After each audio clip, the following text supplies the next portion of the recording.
તમે કહો અમે આવ્યા ત્યારે અમને કહેવામાં આવ્યું કે તમે બીજી મહિલાઓને શું કામ ન લઈ આવ્યા. અમે એમ કહીએ છીએ કે અમને થયું કે અમે જઈએ બાબા સાહેબના પ્રોગ્રામમાં, અમને લાગણી હતી તો અમે આવ્યા. જો લાગણી હશે ને તો પોતે આવી જશે લેડીઝો.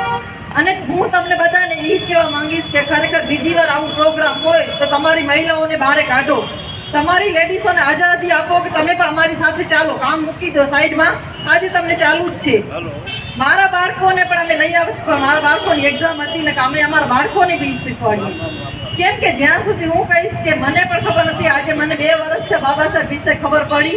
કેમ કે અમારા હસબન્ડ છે જે સામે ઊભા છે, એ પોતાના પ્રોફાઇલ ઉપર ફોટો રાખતા હતા બાબા સાહેબનો.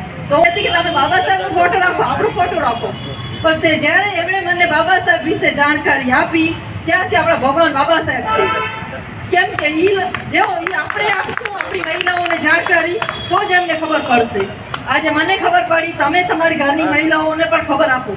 અમને અહીંયા માઇકમાં તો તમે બધા બોલો જ છો, તમે ઘરમાં પણ બોલો, તમારી મહિલાઓને કહો કે બાબા સાહેબે તમારા માટે શું શું કર્યું છે. આજે તમે મહિલાઓને કહેશો તો એ એમને બાળકોને શીખવાડશે.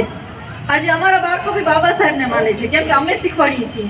તમે પણ શીખવાડો. બસ એટલું તમારા માટે એક હું સંદેશ આપીશ કે હવે બીજી વાર તમે આવો, જેટલા પણ ભાઈઓ છો એમને એક જ રિક્વેસ્ટ છે કે તમે તમારા બાળકો અને તમારી ઘરની મહિલાઓને લેતા આવજો. બસ.